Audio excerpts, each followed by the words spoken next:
You've probably fallen asleep outdoors at least once, a tent, a hammock, a quiet backyard, and never once thought about what was watching you the whole time. Because somewhere, right now, a predator has done exactly that to a sleeping human, walked close enough to touch them, and simply chosen not to attack. And here's the strange part. A sleeping body is the easiest kill an apex predator will ever get. No weapon, no awareness, no fight. So what stops the attack before it starts? Stay with me. Think about what a sleeping human actually is to a predator. Slow, silent, can't fight back, can't run, barely registers as a threat until it's already too late. A lion could walk into your campsite right now, and by any reasonable measure it should, but it doesn't, almost never does. This is perhaps the quiet, unsettling reason people have continued to ask, why don't predators attack sleeping humans in the first place? And the strange part isn't just that it doesn't attack, it's that something specific happened in 2019 that shows exactly what's going on inside that decision. We'll get there. But first you need to understand there isn't one clean answer. It's a stack of reasons, layered on top of each other, and some of them go back further than anything you'd guess. Some of it is written into your body, some of it is written into theirs. And one part of it starts with an experiment that made grown mountain lions run from something that couldn't even touch them. Let's start with the part that sounds like bragging but is actually just biology. You walking around today are not intimidating. You know this. But humans, as a species, are one of the most feared things on the planet, and predators seem to register it in a way that has nothing to do with muscle or claws. In 2019, researchers in California's Santa Cruz Mountains ran an experiment on mountain lions, also known as pumas or cougars. They set up speakers near active pumas and played recordings of ordinary human voices, people just talking. Nothing aggressive, no shouting. And the pumas bolted. Not just bolted, they ran at the same rate, sometimes faster, than when they heard the recorded sound of barking dogs. These are animals capable of dragging a full-grown deer up a hillside, and a podcast voice was enough to send them running. Here's the detail that matters more than the running itself. Some of those pumas had already made a kill. They were mid-meal, and they walked away from it anyway. In the wild, abandoning a kill is an enormous cost.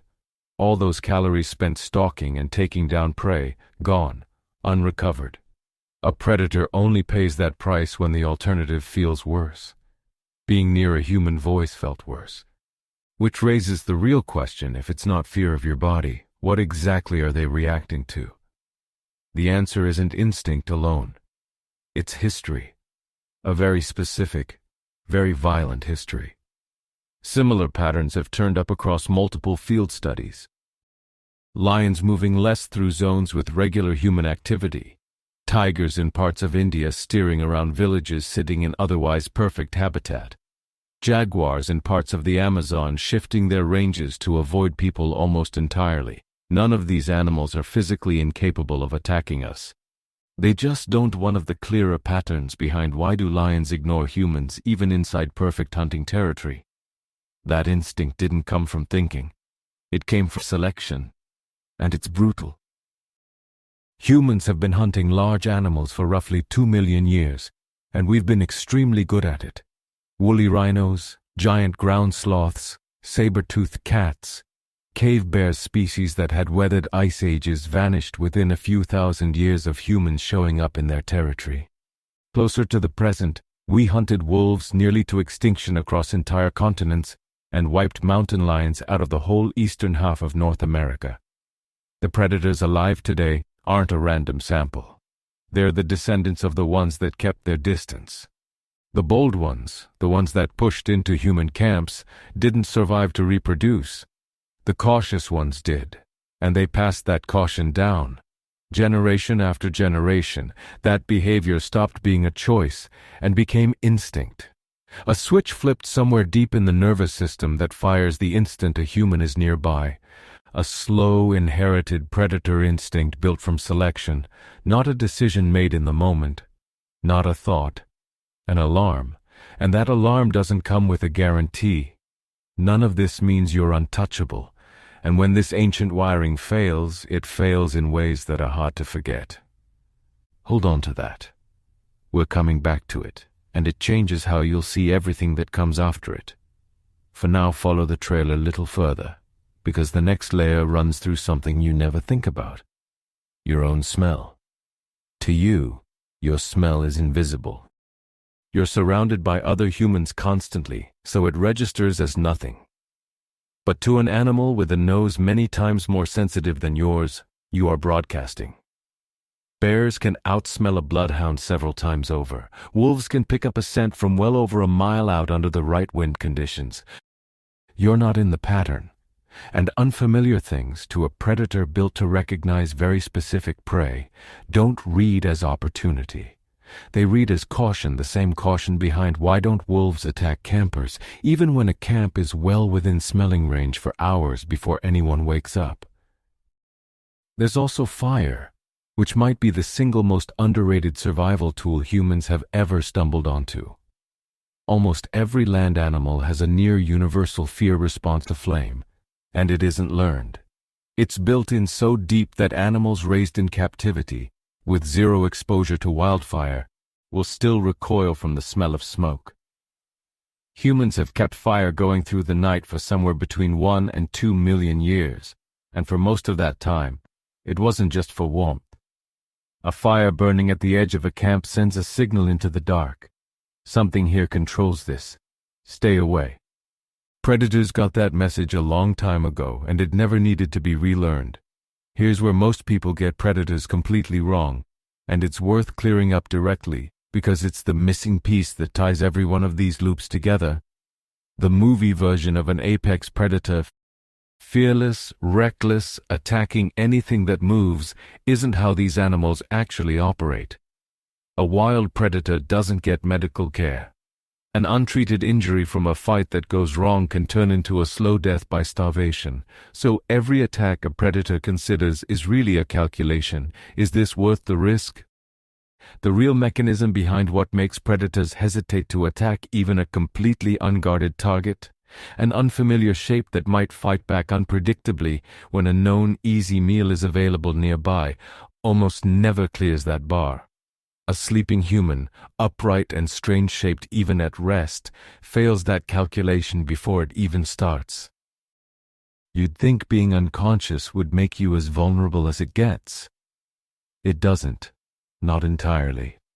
Human sleep moves in cycles, deep stages, then lighter stages, where the brain stays partially tuned to the outside world, filtering sounds, ready to snap you upright in seconds if something doesn't fit.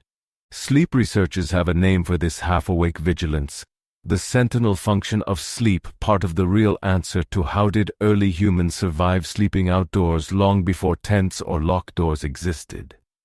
And that's exactly the kind of unpredictability that makes an already hesitant predator even less willing to take the risk. And you're rarely actually alone out there. Predators, across species, seem to read groups instinctively, because their prey lives in groups too.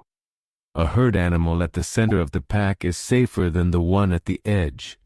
Every hunter targets the isolated straggler, not the group that will wake up together and respond together. A camp full of sleeping humans isn't an easy target. It's a coordinated defense waiting to happen. Now here's the part that has to be said honestly, because leaving it out would be misleading.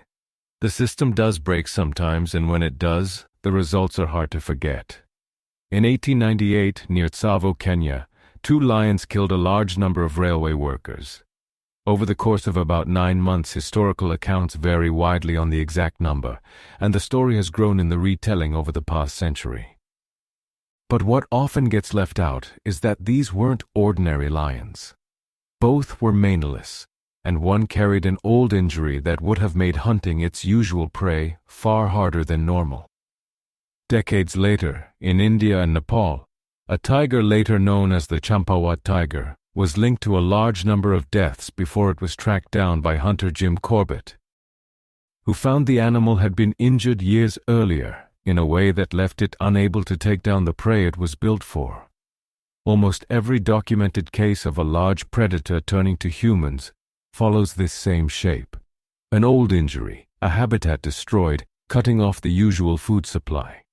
Repeated exposure that erodes the inherited wariness, which can happen surprisingly fast once an animal starts associating people with food instead of danger. The rule isn't broken by healthy, well-fed predators making a normal choice. It's broken by desperation overriding instinct. Which means most nights, in most places, the math simply doesn't favor the predator. But here's the part almost nobody connects to any of this. That same caution doesn't just protect you, it reshapes the entire forest around your tent. That same 2019 study on mountain lions revealed something researchers weren't fully expecting. When pumas avoid an area because of human presence, deer in that area face less predation, so their numbers grow. More deer means more grazing pressure on the plants those ecosystems depend on. At the same time, smaller predators like coyotes and bobcats also pull back from human activity, which loosens the pressure on rodent populations, letting them expand too. One species, one inherited fear rippling outward through an entire food web, reshaping who eats what and how much, without a single direct encounter ever taking place. That's the strange, quiet power sitting underneath this whole story. The thing keeping a predator away from your tent isn't luck, and it isn't because it can't do the math on what you're worth. It's 10,000 generations of your ancestors surviving encounters that the unlucky ones didn't.